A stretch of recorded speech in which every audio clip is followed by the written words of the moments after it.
kind of like a good segue into today's topic, which is almost like a support group, I would say, where we ask questions and see how everyone responds. So I'm going to start off first. Catherine's going to smile at this because there are a lot of questions you probably saw from the. So when we're talking about support, okay, and this is a many-pronged question. What are the caps that are normally in support that you've seen in courts or in your own agreements? And the second thing is, it's very common, I found, that someone loses their job.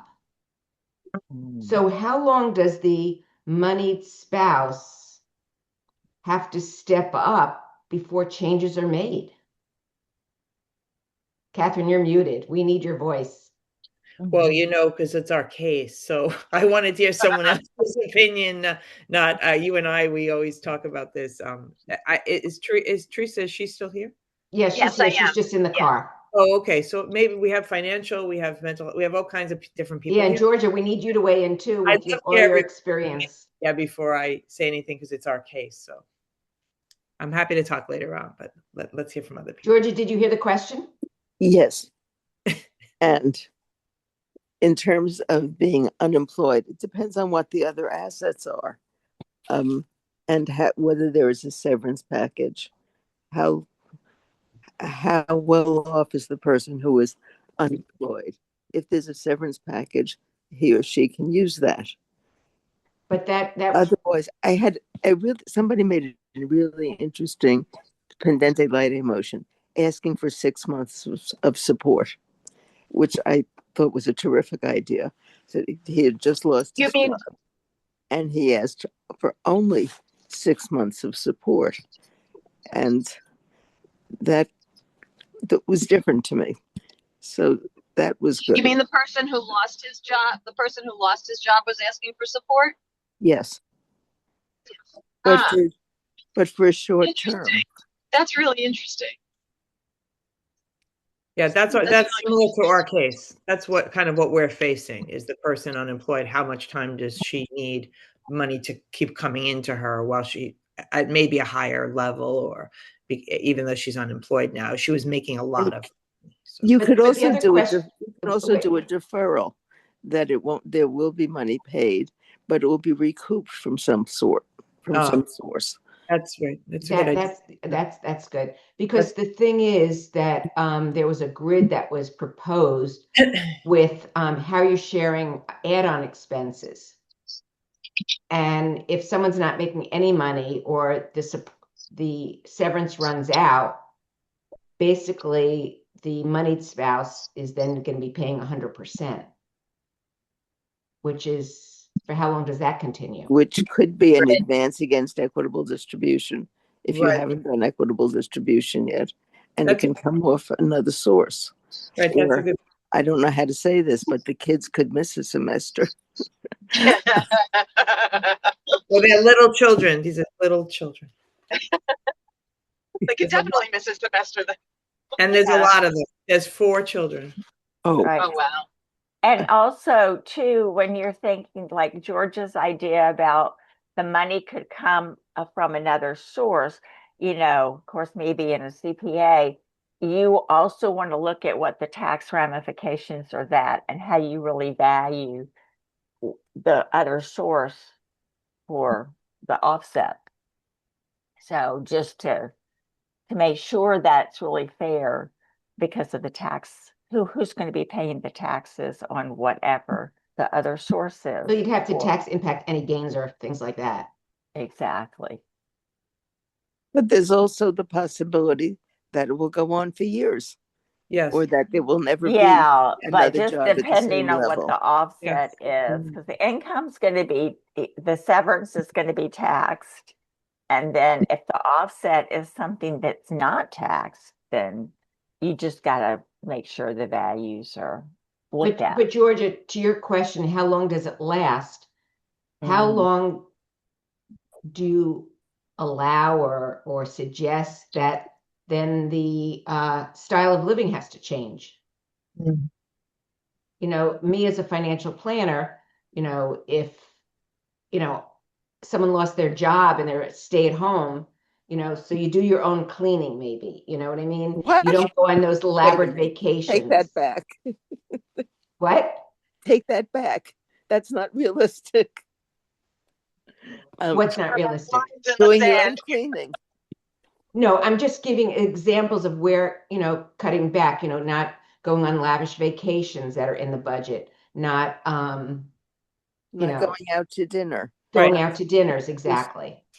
But we really have no idea, based upon the industry, how long it's going to take and whether that person should look for an interim, not quite up to speed job, should do any kind of per diem work. Right. That's going to be the And- big topic of our whole meeting that's coming up. This subject is the one we're going to talk about. We're having a full collaborative meeting coming up, and this Wow. is the subject of the conversation. And I think the lead up to it was that there wasn't full transparency in that in June, she felt that her job was insecure, but in August, she bought a home, A Ooh. big, $2 million a big home, expensive a home. $2 million home. Right. And then, we still haven't gotten information on the severance. Yeah. There's a lack of transparency all around, and there's a lot of Oh. her taking basic support and also taking joint credit card and using it for like double dipping on the money. Like there's a lot going on that's really not quite collaborative. And Nancy and I have been trying to hold the line on the process. It's been challenging. Right. So that's really challenging. And I'm going to confess that I've had a mediation that's been going on for way too long. And in the very beginning, the husband thought it was very interesting when I said it's not a matter of when you disclose, not if you disclose all your finances, but when. And we were like a millimeter from a settlement, and the wife found documents about retirement accounts that he did not disclose. Wow. And I feel like after all of this time, I feel really guilty about continuing this case without knowing that that there was stuff that he didn't disclose. And he's trying to say, I told you, like, oh my God. And I would have written an agreement that didn't have it in it if you told me, like, please. But I'm just cautioning you because I wish I had cautioned myself a little bit more. Even though I think they're so close and this agreement should be done anyway because he's taking on a lot of debt, he's not sharing with her, et cetera, et cetera. Do your agreements say that if another asset is discovered, it will be divided in some way? Absolutely. And lawyers hate that because they want it to be final, but it's absolutely in the agreement. Yes. So I always feel that when you say that, Thanks it's for like, reminding me about you that, find Georgia. me, okay, I split it 50%. I was going to have to split it anyway. I think the Right. penalty should exceed the 50%, amount that's yeah. disclosed. Well, so what he's saying now is, okay, I'll split that, but then you don't get the whole house. Well, now you're going backwards. Yeah, it would be, in addition, maybe it's 60%. Yeah, right. But part of the problem is that once we sign collaborative, we can't go to court. And that kind of issue might require going to court, certainly to modify the agreement or to enforce it. And that What's so interesting about this is that, we talked about this, things, should we be checking in with clients? Like if you can really empower people to understand whatever comes up, you guys can figure it out, figure it out with us. And you're right, maybe things change and they don't want to do that, but this is the place really to do it. Yeah. Well, sometimes it's years later and you're trying to interpret something that was said, and the attorney is no longer interested in dealing with these particular clients. Sometimes you're very happy when it's finished. And I've had difficulty trying to correct things or enforce things when I've done the collaborative process, because I can't go into court to enforce something. So when there's a lack of complete disclosure, that's an issue. Mm. Nobody else had that problem. I do think that in immediate, maybe not so much in collaborative, although I know that occurs there, but I think there are a lot of mediated cases where there wasn't disclosure. I mean, it's like people can almost get away with that more non-disclosure there. And maybe those are easier cases because then you can go to court. So, It's interesting. I have a case right now where the husband was a partner at Markham, and there was a certain percentage of certain accounts that the wife would get when he retired because they were not quadroable accounts. And of course, Markham has been taken over by CBIZ, and those accounts, as he says, what does he say? They were retired or they were discontinued. And now we're in this was a collaborative case 9 years ago. And now we're in this case where we're in this situation where, he's saying, well, let's use this formula on this amount of money, which it doesn't apply to anything anymore. And he's not disclosing. And I said, can't we just go back to collaborative? And he said, I know that if we go to court, I have to disclose, but right now I'm not disclosing. So that's a fun one. But I think going back to collaborative is the answer. But so far, he's resisting that. But if he's saying he doesn't have to disclose, you already know that stuff is hidden. Correct. Or I mean, who knows? And then I was wondering, maybe there's someone else in this same situation. Maybe there's a pending case about it. I wonder what they're doing. But What happens if you then said, okay, well, we're going to suggest a forensic accountant to come in? I think he would disclose, and this is what it's going to cost. Maybe he would self-disclose. Right. Well, or also, could you not also go to court on just that one thing? Is that not possible? if you have signed the collaborative agreement?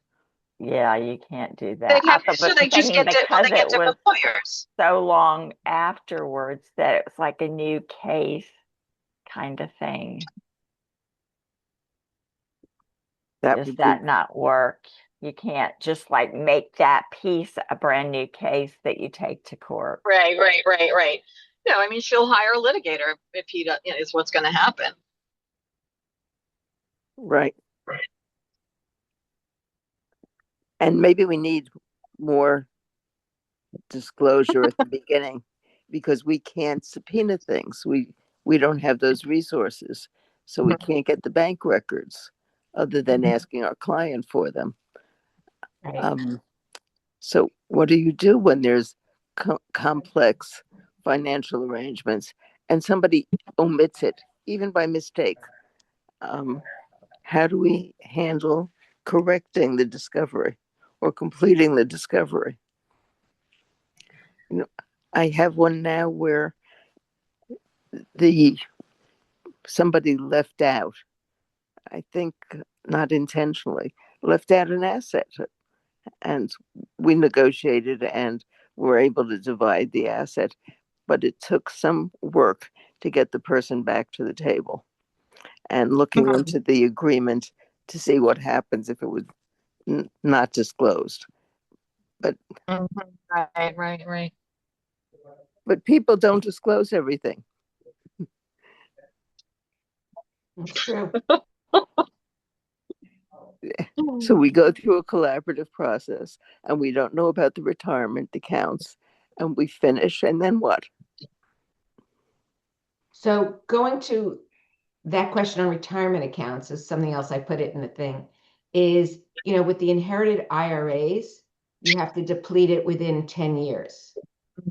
But there are certain rules that, you can take out certain minimums or you can take out a lot more money.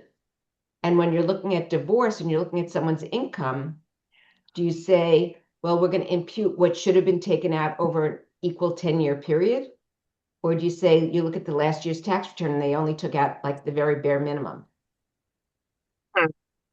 That's interesting. Well, it's an Yeah, asset. I would tend to, for most cases, look at, you know, the even distribution and include that in income for for the 10-year period, as opposed to trying to fiddle with one lump sum in 1 year kind of thing. Because it depends on, you know, whether the thing's in payout mode or not as to how you have to do it. But just to kind of do an average, even it out. But if you're I don't looking at know if last that's year's tax helpful. return, it might just be the bare minimum. Yeah, that might be, but you know, you just say this is, you know, you get them to agree that that's how, but you could offer that as a suggestion. Let's look at this income stream over a 10-year period. It's income that's available. Yeah. I mean, it has to be taken at some point. It's gonna come. So, you know, but just to maybe sort of even out the calculations for support purposes.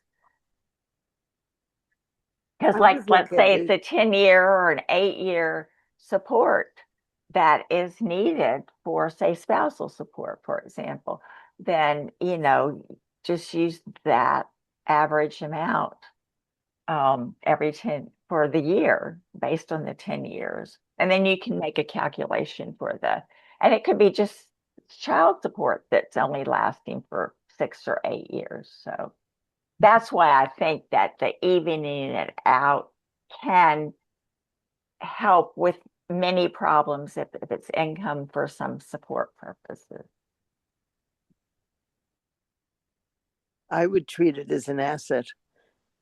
And depending upon the liquidity of the particular parties, um, you know, divide it in different ways. It doesn't have to be equal, and it certainly doesn't have to be taxed as if it were distributed over the 10 years. But depending upon the people's need for that money and for the liquidity, I would treat it as an asset and divide it up front. Are we talking about an inherited asset? Yes, we're talking about pensions and IRAs and 401ks, and the Roth IRA would be another one. We're talking about assets that are Right, but if you separate out an inherited IRA, the other person that gets that half has to take their minimum distributions as well. right, which may be why you want to use a different asset to, Uh-huh. depending Oh, that's upon interesting. liquidity needs. Yeah, that's certainly an option too. It's just that a lot of times I've just had cases where those inherited IRAs were actually, we were able to use them as income for people to qualify to get the mortgage to refinance and buy out the house. So I think that also depends, like you're saying, George, it's liquidity need. You have a liquidity need, or do you have an income need here? So that would be something to look at before making the decision, because that is an income stream for something like a mortgage. And it does the continuation, it meets the continuation time as well. So.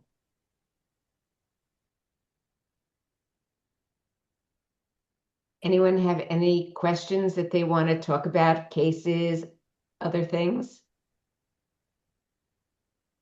Trying to see what was on the list of. Oh, the list was wonderful.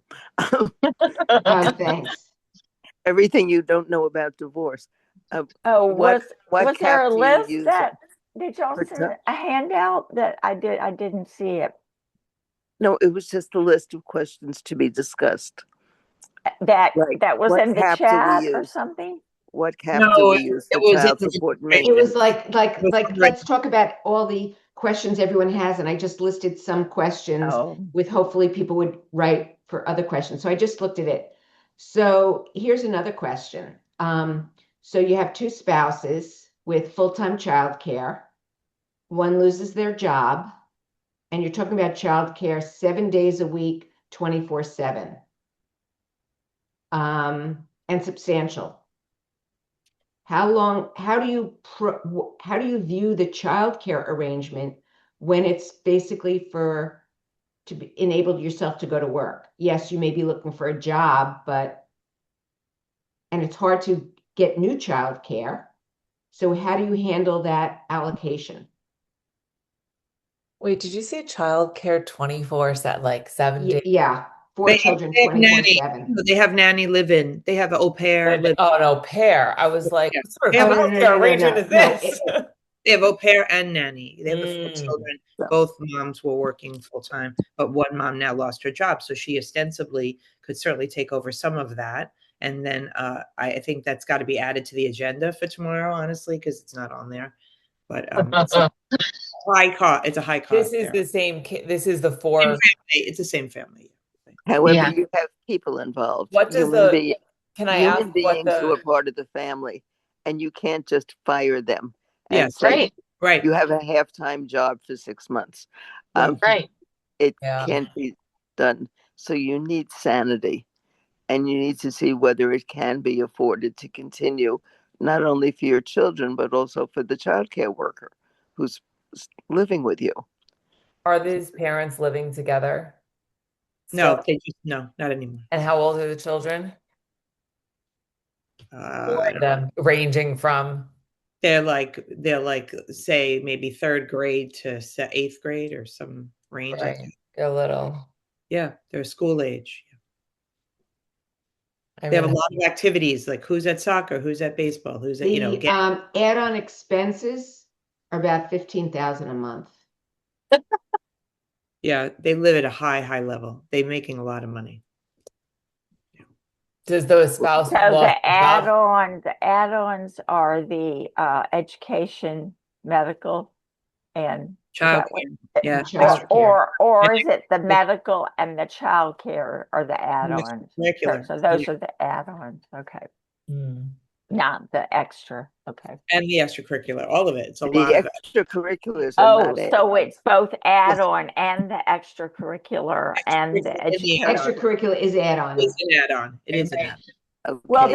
there are this- add-ons in the support calculations that are for childcare, medical premium for the insurance, and also education's part of that's an add-on in the calculator. Then there's also the extracurricular, which is sports and That's right. It's all Yeah. of it. Does It's the on- net- it's- Does- you're talking Gotcha. about the But whole the, thing. the Okay. case law is that most of the cases say extracurricular is part of basic child support, Right. which of course in our area is nuts, but that's That's what it right. says. Oh, I didn't know Right. that. But this family obviously is treating all of that as add-ons. Yes. Yeah. So what are they doing to cover the costs of the rest of the add-ons when you take childcare out of the mix? They make a gazillion dollars. They have it, I guess. Oh, I thought one of them wasn't working. Well, Yeah, right. my client is a surgeon, and she makes over $1 million a year, so she's able to support everything. And the other spouse was making a couple of $100,000, almost 500,000. So Oh. they were over 1.5 million between them. And So- who's lost their job? The 500. Okay. Do they Thank God. foresee it being? Do they foresee it being difficult to find a new Is that I don't obviously know what they do, and I'm not asking, but do they foresee it being difficult to find new work? Yes, I'm because sure. their age, they're in their 50s. This one spouse and feels that's very old in their industry, so it may not be. Can I ask you another question? Does the child care go back and forth? Like if they're living in 2 homes, they have consistent child care? Oh, yes, yeah.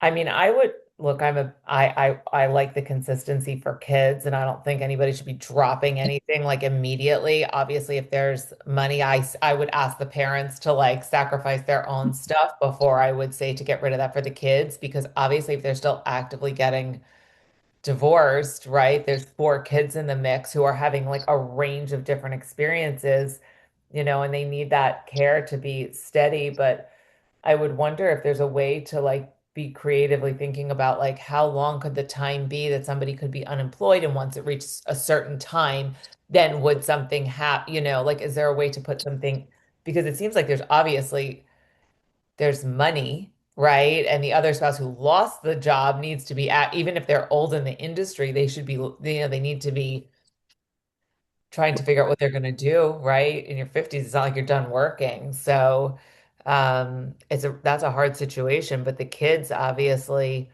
I mean, they obviously have a huge overhead, huge. And are there places that they can try? How long can they sustain what they're doing right now, realistically, right? I always ask people, like, let's get in reality, not in like your fantasy land, not in what it was Right. like when you were in one home. Like, let's get into like the nuts and bolts of your everyday life. What can you Mhm. manage? Where can you trim?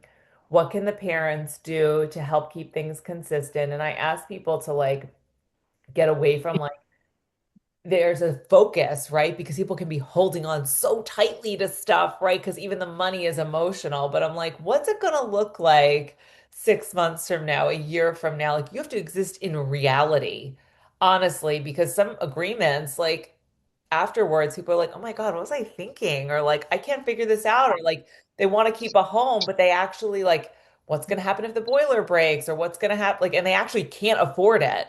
They think they can afford it, or they're holding on to something because it's Right. emotional. But I think for me, I would be asking them realistically, how long can we continue this way? Can we set a time limit? I mean, they're not in court. I always say to people, like, think outside the box of what you can do for your family right now. And obviously, being actively getting a divorce is, I mean, look, they're not, it's hard to make big decisions like this. You're talking about big dollars and cents, Yeah. right? They have 4 kids,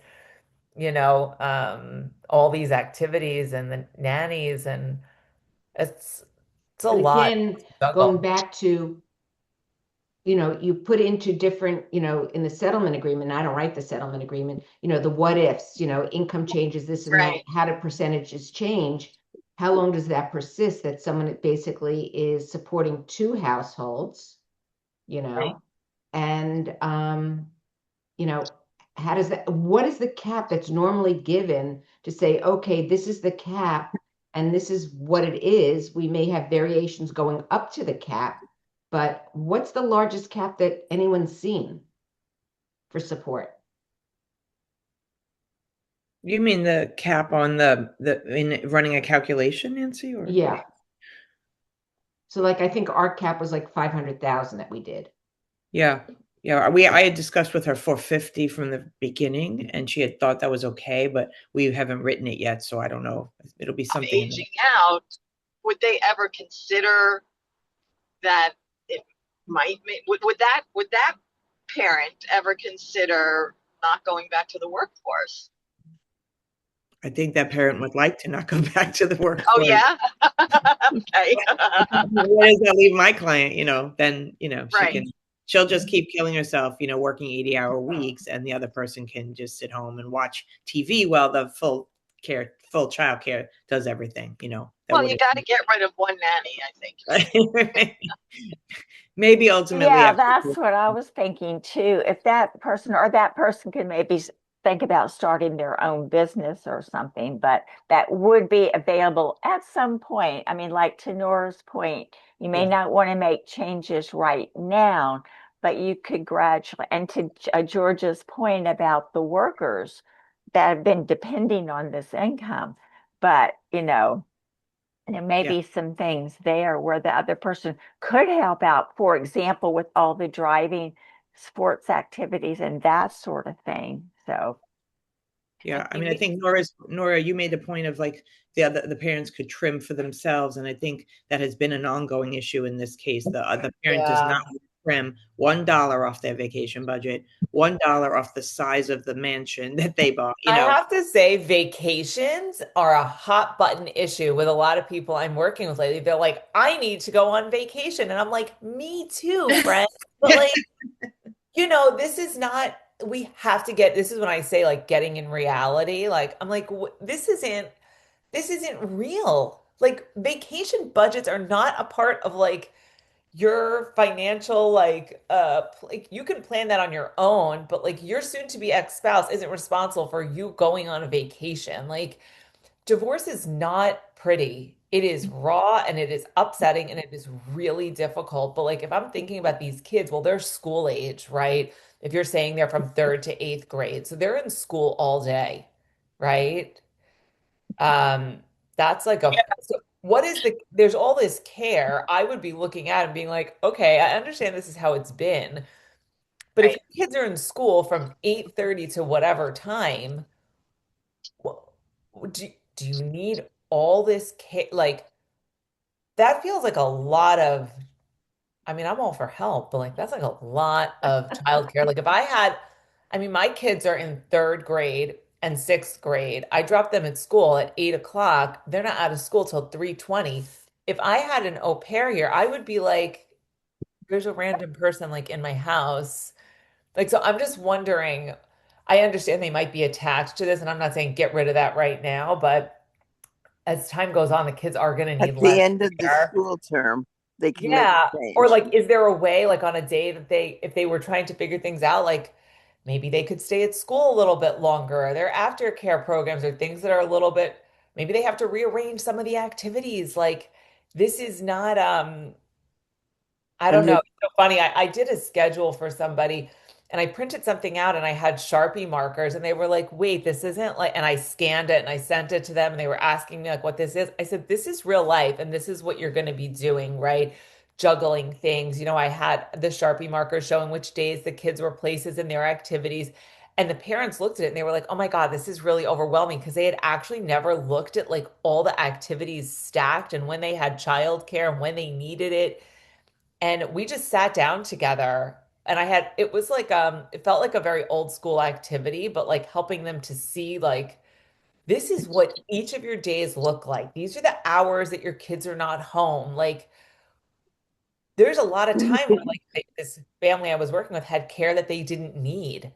And they phased out a nanny. They're in the process of phasing out this nanny now because they actually needed care after school, not during the day. They were like, oh, and that person could work for somebody else during the day. I always Right. had yeah, my au pair do that. yeah. So, I mean, it feels, I mean, I'm sure whoever is the family specialist could be talking to them about, you know, who's ever, obviously you're saying it's a full team. So Yeah. it It seems like, was. Well, it what? was. We lost the family specialist along the way somehow. Oh, They didn't want to continue working with that person. oh.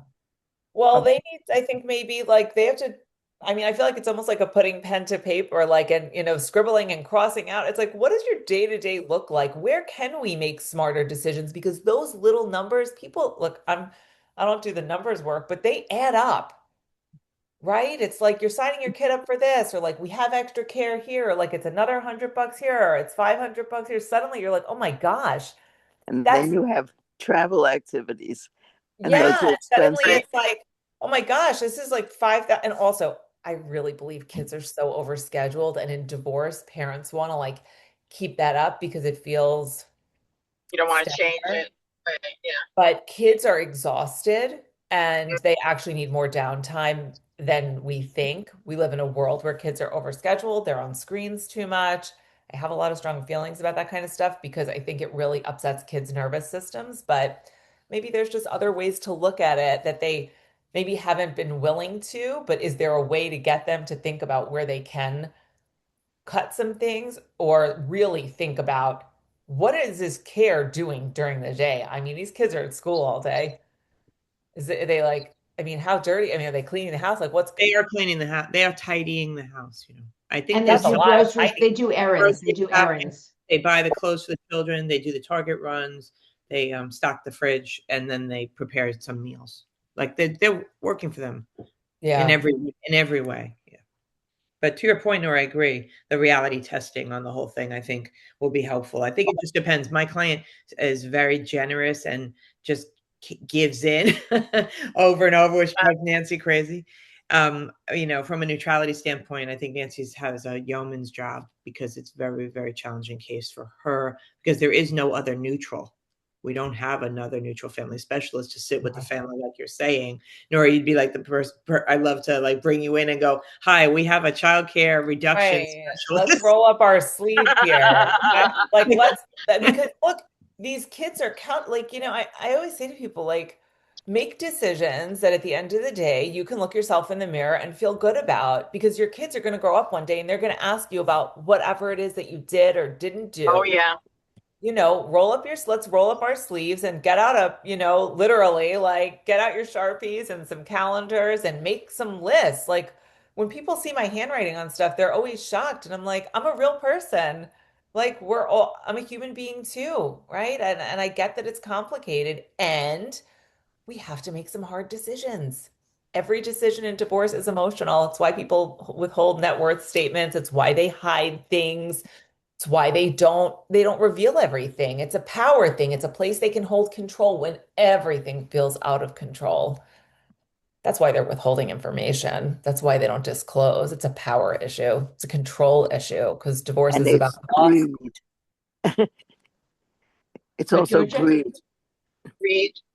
Greed. Greed, Yes. yeah, but Yeah. greed that's all emotional, right? That's a protection, right? It's like, I want this, I want this. Well, what about your kids, right? What are you holding on to? We're holding on to an old idea of what life looked like, and it's not that way anymore. Yes, she has a lot of that. There was a lot of that, Nora, from the very beginning, in terms of even the size of the home that she had to have to replicate the family home. Couldn't be smaller, couldn't be less expensive, And the couldn't be same cost of vacation. all of it the same. They want to maintain the identical standard of living. It's really hard. So I have another question that was on there, and that someone actually asked me this question. So this is a law and a tax question. Okay. So we know that the rule of home ownership is 2 out of the last 5 years in order to get the $500,000 or $250,000 each. Exclusion, capital Right. gains. So I've read somewhere that if the divorce agreement states that the house has to be maintained until the youngest child reaches emancipation or whatever, that they can still take that exclusion. Yeah, I saw this and I'm very curious about that. There is a section in the code Yeah, that I mean, as long as both people stay on the title of the house, and Uh-huh. and as long as and the out spouse, the in spouse's use of the house's time accrues to the out spouse during that period of time. So theoretically, the out spouse is meeting the own because he's staying on the title, and the use because of the accrual of the in spouses. So that's what the actual the law says about that. And I have drafted this, and I can send it to you. Please, please. Okay. If you just all email me your addresses, I will send you my brilliant drafting of this section, because it does allow, in effect, tacking of the time periods. And there are a few exceptions if the person who is left has used a 250,000 exemption during the past 2 years, then they can't do it again. Of course. However, there is definitely part of the code that I spent a lot of time looking up and understanding. And and also too, the other thing in Georgia, maybe you can speak to this, but because the actual transfer of title is going to occur in some cases 6 years after the divorce, or 6 years after the first year after the divorce, then the tax code says it can't be tax-free if it's more than 6 years, unless there's an obstacle. And the obstacle is not defined in the code. So does the agreement saying that the house has to be kept for 10 years until the last child graduates, does that become the obstacle for the 1041? Or can that be, and it's in the decree that this is when this is going to happen? That's the position, the way I've always looked at it, but I would love to hear your thought on that. I've looked at it differently, um, which is that there has to be some kind of legal problem, legal Yeah, legal impediment. I don't I know that the know. That's agreement the is an thing. impediment, but it could be. Yeah. I've always really tried to get people to keep it within that 6 years after the first year. And usually that can work. But yeah, that's what I always felt like about that obstacle too, that it can't just be something you've come up with, oh, we want to keep the house for this long. So, okay, thank you. But I don't know whether that applies to the house provision. Just email me at gkramer@abramslaw.com and I will send you the draft of that. Cool. Right, because someone had asked me that question and then they Googled it and then I Googled a different answer that I was familiar with. So I thought this was a good question and I appreciate your help in answering Yeah. to that. So I will forward the response on as well. Yeah, if you could send it to all of us, Okay. George, that'd be great. The whole group here, I'd love to read it too. Thank you. Okay. So those were, I think, my list of questions. Anyone have questions or Yes. thoughts? How high do you go on computing income for child support purposes? Yeah, so we were talking about when usually on my cases, I don't know, Teresa, if you do this too, like I talk about like a Manhattan cap or a Long Island cap. What is The a Long Queen's Island cap. cap? It's the Queen's cap. Yeah, right. He's nodding too. I think you can't just say like it's a universal. I don't think an upstate. Right. Right. Yeah, I Right. agree. Yeah. Well, I mean, you could use no cap, you know. Well, And we we've can do actually whatever had we a want. case where no cap, we used no cap. I don't even Yeah. remember what the amount was, but the party paying was agreeable. So But if they're I not, had an interesting case. It was actually in the world of mediation, but the parties were, their mindset was, let's look at our net incomes and let's equalize the nets. Maybe it was gross the equalized, but it was like, let's not even pay Yeah. attention to the formula at all. And Yeah. I'm going to give her whatever it needs to make us completely even on what we both earn, which I found very refreshing perspective. I think that's great. I like Yeah. that. I Yeah. don't, because somebody will have a business and will write off all sorts of personal expenses on the business, like No, cars. but we don't pay attention to that. We know, I mean, especially in a mediation, it's easy to say, listen, you guys know what's going on. So we're not going to pretend that that money's not there. And in this particular case, that wasn't. They were both W-2 How are you going employees. to? In that particular situation, perhaps it Yeah. wouldn't apply as well. Yeah. well, Yes. it's my opinion that you really do need, I mean, to look at what the true income is from the business. And if their personal expenses being run through it, then you've got to get those out to some degree.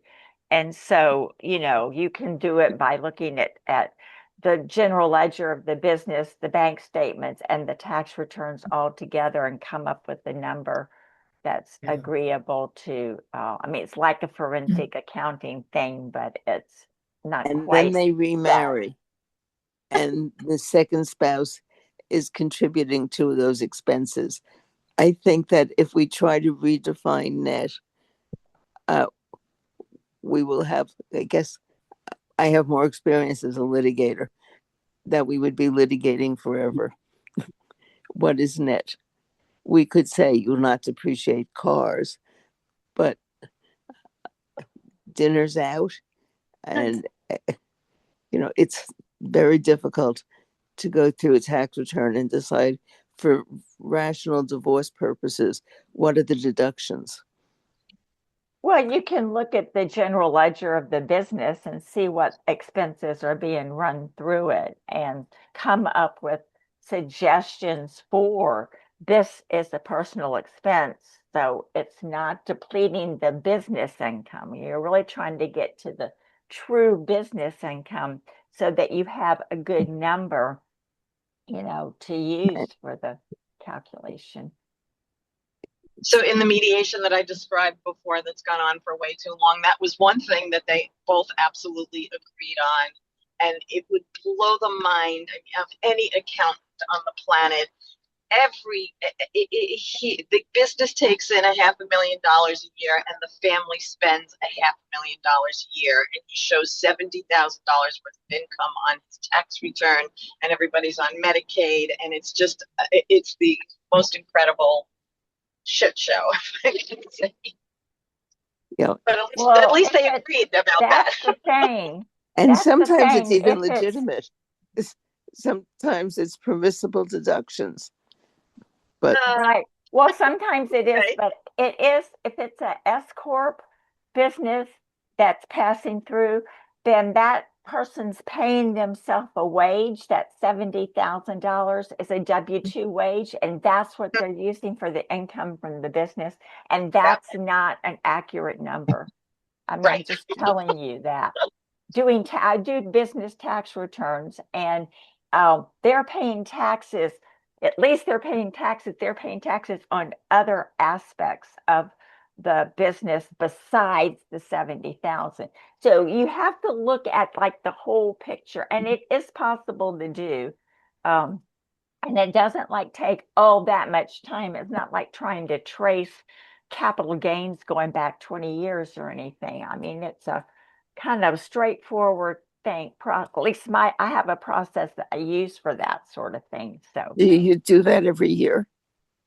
yeah, I do like an average for, I mean, I'll look at a couple of years worth, but really the current status of the business is, I think, the kind of the most important thing, and then go back and see how that compares, of course. But and you're looking at the current and how it's going to go forward in the future. And there's a lot of discussion involved as part of the process, but to kind of get There's at also a it. lot of change involved because you're talking about child support that can go certainly for 15 years. And I don't see how you look at net without a lot of cost for an accountant. Also, And- there could be such great disparity of incomes. Is that, appropriate also? Sally, you're muted. Yeah, sometimes it's like more of an average. You just come up with an average for, 5 years, 3 years, whatever. Okay, well, any other questions, thoughts? We still didn't kind of get to the answer of the cap, but No, we did not. I Do want, you see 400,000 caps in Nassau?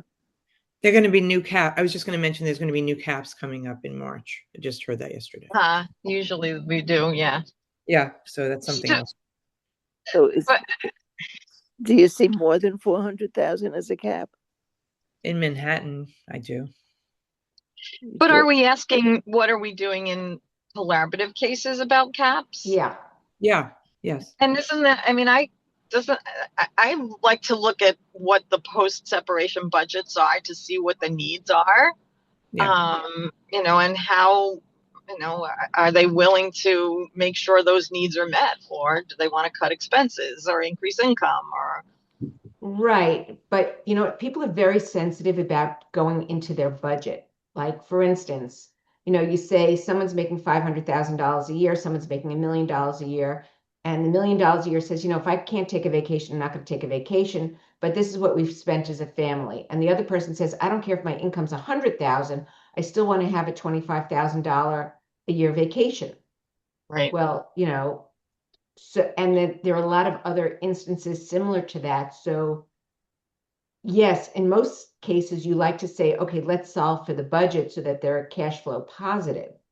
But other times, just, as much as you try to impart your financial input as far as, as a CFP, if you're not making any income, there are certain expenses, or you used to make a lot of income and now you're not, where are you going to cut back expenses? And if there's not any willingness to do that, then Right.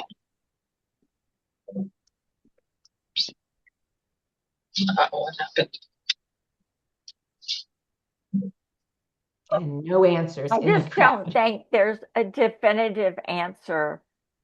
I just really think that it's got to be looked at as this is the couple, this is the money, this is the lifestyle. What are they willing to do? I mean, I just don't think, I mean, it would be great if we had black and white answers to these things, but I just don't think it's possible in these situations. Yeah. I mean, the main thing is to be flexible and, and to work with them and to meet them where they are and to all that stuff. So, and there's no way that we can come up with the perfect solution for them, which we all know. Right, right, And right. they're the ones, it's their lives, they're the ones that they're going to have to deal with this. Right, right. I mean, I remember a case that I had when I was still, a newbie mediator in my basement. And this couple finally said, look, you don't have to solve our problem. We don't know how we're going to pay for everything, but that's up to us. I said, okay. But I think the danger for those of us who are lawyers is, there's a comfort level in knowing how other cases have resolved to some extent. It's easy to say, well, this guy was making $750,000 a year and he only paid $11,000 a month in alimony. And if this guy who's making 5 is willing to pay 11, that seems pretty good. I mean, there's that temptation to look at those kinds of comparisons too. And the problem is it's legally enforceable. So you can't just say whatever, because one party can go to court and get an order and all sorts of remedies. So you need to have something that will work. That's right. That's the point, right? To have something that will work. Okay. All right. It's 9:28. Does anyone have any great ideas for the rest of the year? So I know we probably don't have time to talk about it, but if you could send it to me, because also next month I'm not going to be available. Actually, I'm not either. I'm away that week. Well, I hope you're not thinking of vacation. My therapist said I could. Usually I would sign on, but the time difference, I'm not getting up that early. Uh-oh. Where are you going to be? Nancy, where are you going? Well, I'm going Close to be to us, please. Colorado skiing. Oh. Yeah. Okay. But So, I'm not I sure I mean, can ski because of my knee. So Aw. I'll be the designated house sitter. the other thing, like Nancy, for topics for the future. So, like, do you all do like maybe have topics for a discussion, or is it more like a topic that somebody presents on and then there's a discussion? We're open to everything. Yeah, Okay. either way. No, because there could be different sort of aspects of the law, for example, or aspects of tax that people might be interested in knowing something more about, or aspects of parenting, like, some of the things Nora brought up, that there could be sort of a presentation or maybe a panel and then a discussion too. But I guess the main thing is to come up with the various topics that people would be interested in and then determine, like, how do we want to deal with that. I will just say this as we're almost out of time. Something I have noticed is that lots of people are getting divorced all the time, and we're not always in a full collaborative team, but no matter how do we meet people where they are, and also recognize when they maybe need support that we can give them. Like, a lot of people are coming to me lately for parenting support. I'm talking about day-to-day decision making. How are they managing things with the kids? I've actually had people lately hire me. I text on a secure app for a flat fee per month because they need in the moment help. And so when we're talking about where are people struggling and how are they struggling, Teresa, you brought this up. I'm noticing, and it's obviously just because of the work that I do, people are really struggling with some really basic things. It's like we're asking people to do things and they're like, wait, how do I say that to my kid? Or I have kids of different ages and they're asking different questions and I'm on the spot and I don't know what to do. So I think the recognition that when we're asking people to attend to all these really difficult things in the divorce, and they're Yeah. like going home and they have their kids being like, you look funny, or you're angry, or I want to do this, or I asked the other parent this, and they don't know what to say. Right. And they're struggling extra. So I think the idea of like, even if we have people in collaborative, how are we, what kind of mental health support do they have? What does their whole life look like outside of that room? Because that's how we're going to get them to show up better and more productively in Yeah. or at the table, no matter what that format looks like. And I guess it's just because people are coming to me and they're lost in the sauce, and people get on Zoom with me and they start, I'm telling you, half the time start crying lately. Just crying. They open their mouth and they're just hysterical. And I'm like, it's okay. This is not That's great. you don't need to solve the problem of all the emotions you've got.